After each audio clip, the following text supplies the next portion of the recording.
Ассалаумағалейкум. Мен Қарағандылық Беғалиев Мәлікпін. Мен мынау Қанат Жақыповтың челленджіне қосыламын. Бірінші талабым парламенттік республика құрылсын. Екінші талабым біздің Қазақстаннан ұрланған 200 миллиард долларды қазынаға қайтарылуын талап етемін. Үшінші талабым мынау саяси белсенділерді қудалауды тоқтатуын талап етемін. Жақсы өмір сүргіміз келеді. Сол үшін талабым осы. Мен Смағұлов Асқат, Шығыс Қазақстан облысы Зайсан ауданының тумасымын.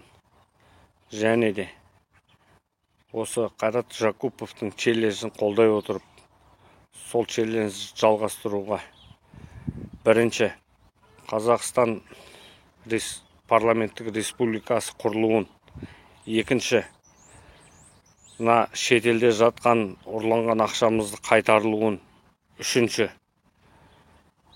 саяси тұтқындарға бостандық және де саяси қудалауын доғаруын талап етемін.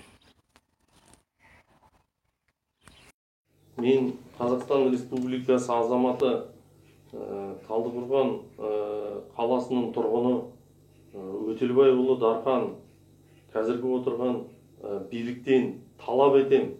Менің талабым біріншісі 1993 жылғы конституциясын қайтаруын талап етем. Екіншісі саяси тұтқындарға бостандық, азаматтық белсенділерді қудалауды тоқтатсын. Үшіншісі ұрланған 200 миллиард қазынаға қайтсын.